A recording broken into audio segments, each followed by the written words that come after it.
Octubre frío en Salamanca, aula magna de la universidad. Ante más de 200 estudiantes en silencio, el profesor dejó un viejo reloj sobre la cátedra y dijo con desprecio: si Dios existe, tiene 3 minutos para detener esto. Las risas recorrieron la sala. Cuando la aguja llegó al final, él sonrió, victorioso, como quien acaba de humillar algo sagrado en público. Ese día parecía el entierro definitivo de la fe, un hombre herido, una burla abierta, una caída sin retorno. Pero por la puerta del fondo entró un desconocido que nadie vio llegar, alguien que conocía el peso exacto de ese reloj. Y lo que ocurrió después no pudo ser explicado por ninguna lógica. Y solo mucho más tarde se entendió quién era realmente. Pero para comprenderlo, hay que volver muchos años atrás. Al día en que la fe de aquel profesor se rompió por primera vez. Mucho antes de convertirse en el profesor brillante y temido de Salamanca, Héctor Salinas fue un niño que creció en un piso pequeño, lleno de libros viejos y silencios largos. Su padre, Julián, era relojero. No famoso, no rico. Pero tenía manos firmes y una fe sencilla, casi ingenua. Cada noche, antes de cerrar el taller, limpiaba con cuidado el mismo reloj de bolsillo y decía: mientras funcione, todo puede arreglarse. Ese reloj marcó la infancia de Héctor.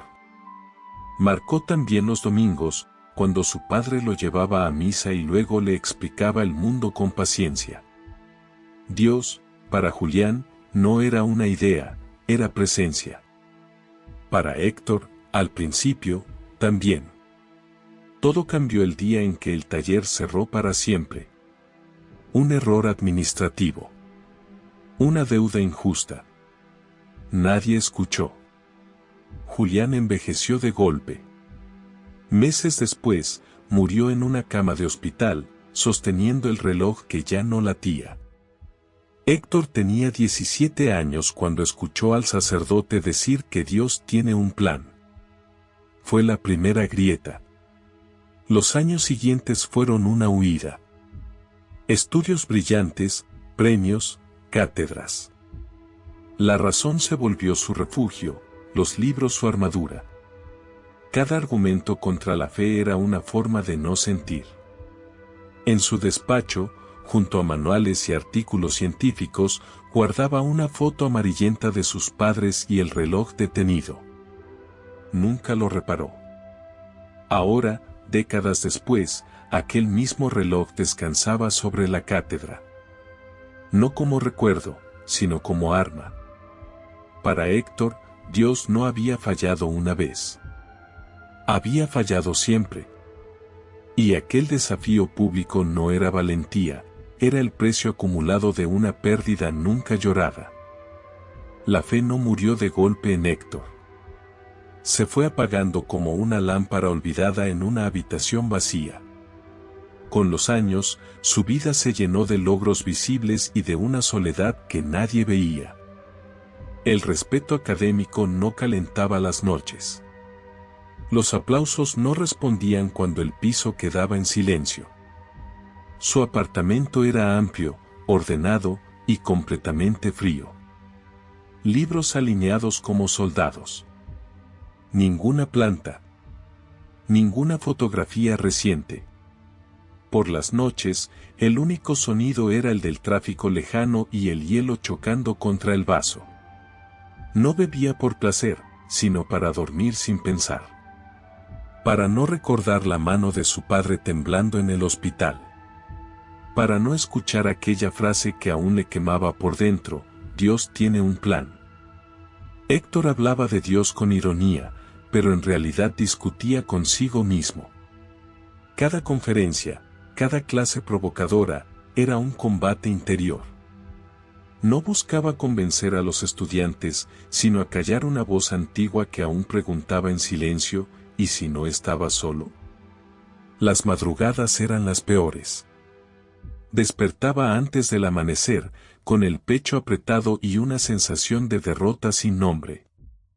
A veces se levantaba y abría el cajón donde guardaba el reloj.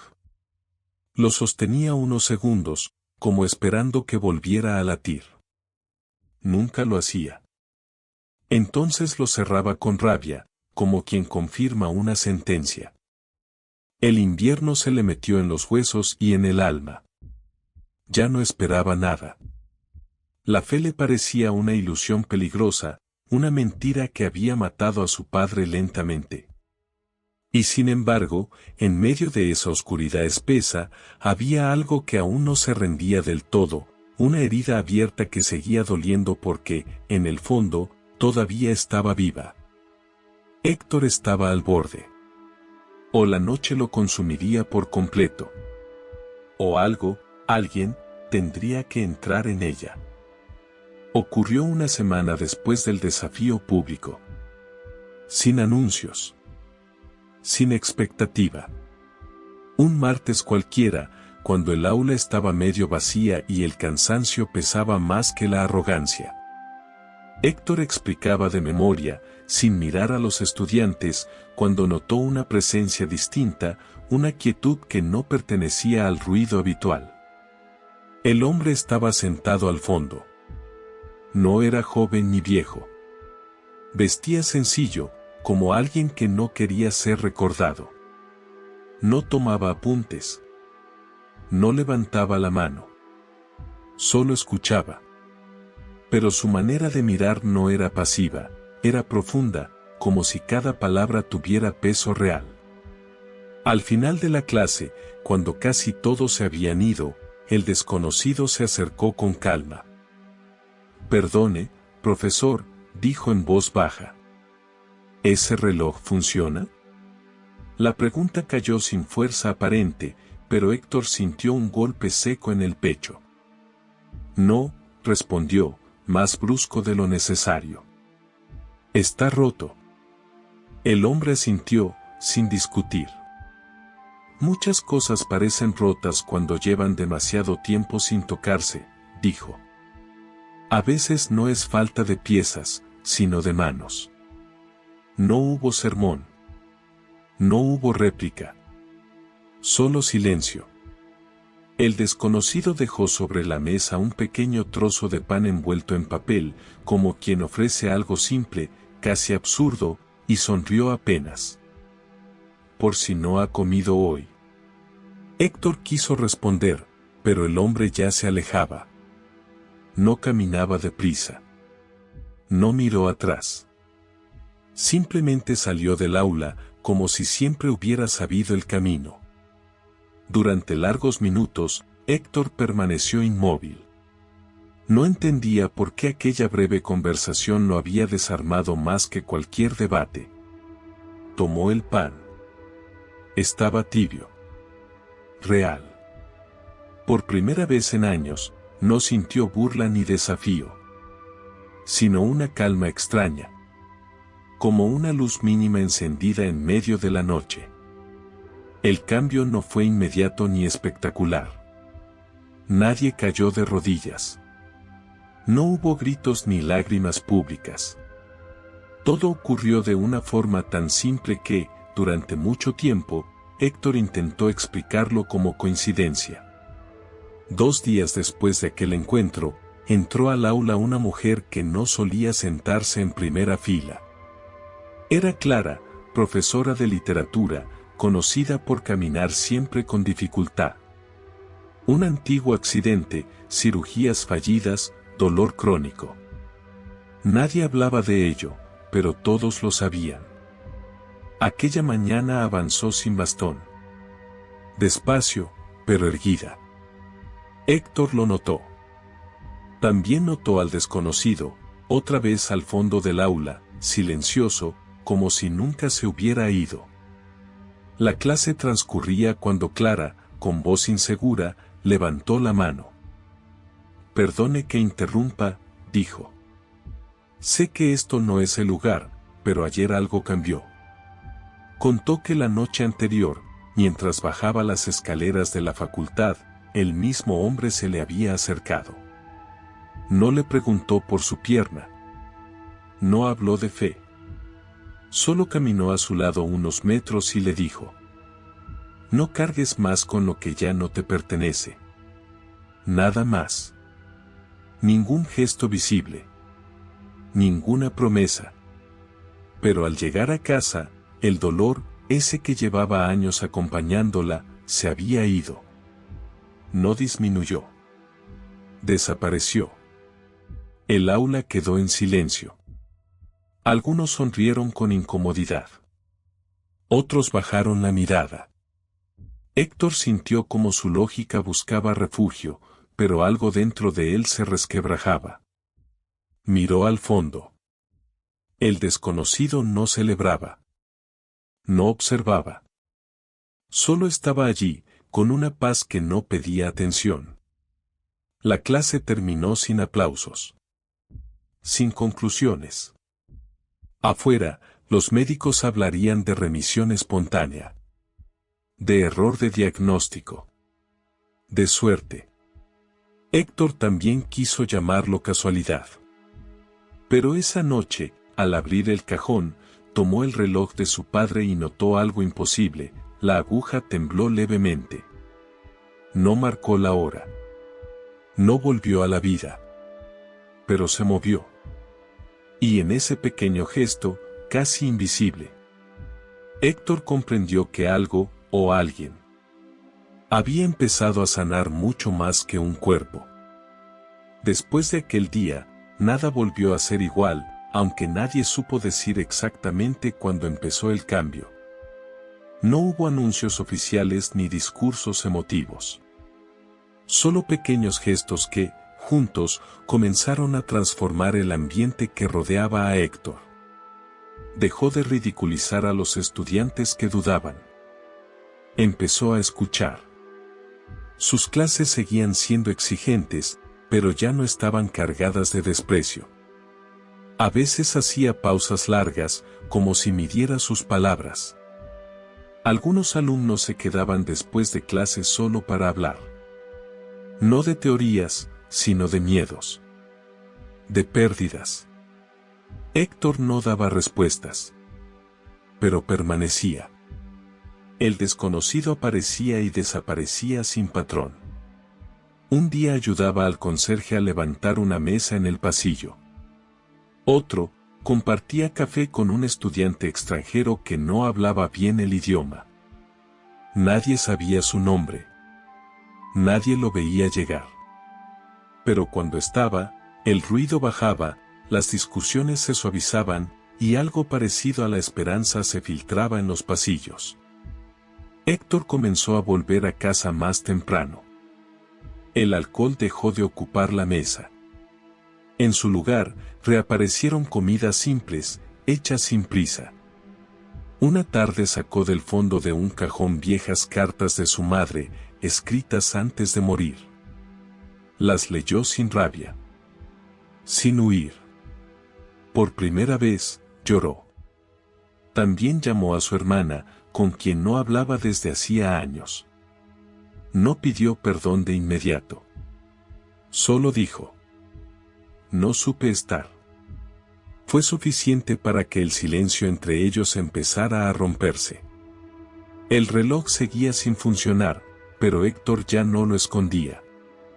Lo dejó sobre el escritorio, como un recordatorio. No de lo perdido, sino de lo que aún podía ser restaurado. La vida no regresó de golpe. Regresó como la primavera, lenta, discreta, inevitable. Y aunque Héctor aún no se atrevía a nombrarlo, en el fondo sabía que aquel desconocido no solo estaba cambiando a los demás. Estaba reconstruyendo, pieza por pieza, todo lo que él había dado por muerto. La revelación no llegó con ruido. Llegó con silencio. Fue una tarde casi vacía, cuando el sol de invierno entraba bajo por los ventanales del aula. Héctor había terminado la clase antes de tiempo. Los estudiantes se fueron en silencio, como si intuyeran que aquel espacio ya no les pertenecía. Solo quedó el desconocido, sentado en la misma fila de siempre. Héctor sostuvo el reloj entre las manos.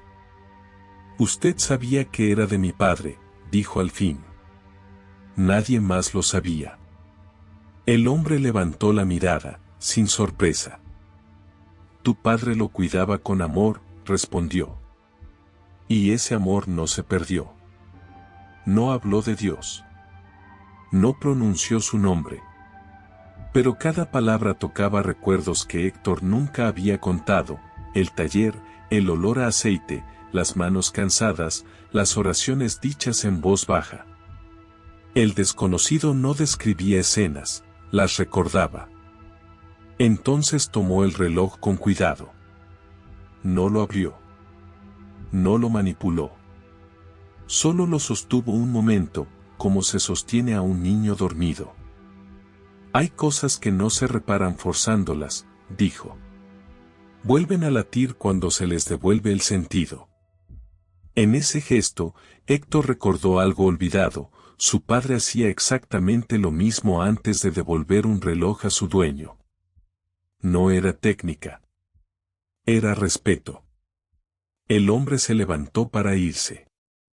Al pasar junto a Héctor, puso una mano sobre su hombro. No hubo descarga. No hubo luz. Solo una paz tan profunda que dolía. Nunca estuviste solo, susurró. Ni siquiera cuando dejaste de buscarme. En ese instante, Héctor no vio con los ojos. Reconoció con el corazón. Comprendió por qué aquel hombre no necesitaba convencer, ni imponer, ni probar nada.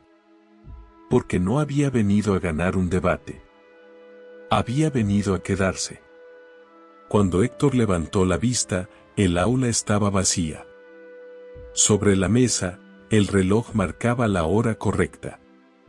Y por primera vez en décadas, Héctor no tuvo miedo de creer. La mañana siguiente amaneció clara y silenciosa. Héctor llegó temprano a la universidad. Abrió el aula, dejó el reloj sobre la cátedra y se sentó sin prisa. Ya no necesitaba demostrar nada. El tiempo, por fin, había vuelto a su lugar. Su vida no se volvió perfecta, pero se volvió verdadera. Aprendió que el dolor no se cura negándolo, sino dejándolo tocar por el amor. Que el perdón no borra el pasado, pero lo redime. Que la fe no siempre grita, a veces solo se sienta a tu lado y espera. Héctor entendió algo simple y profundo: Dios no había llegado para castigarlo por dudar, sino para buscarlo cuando estaba perdido. No vino con respuestas rápidas, sino con presencia. No para vencerlo, sino para restaurarlo. Hoy, cuando algún estudiante se atreve a preguntar si aún cree, Héctor sonríe y responde con calma: creo en las segundas oportunidades. Y ahora, la pregunta queda para ti.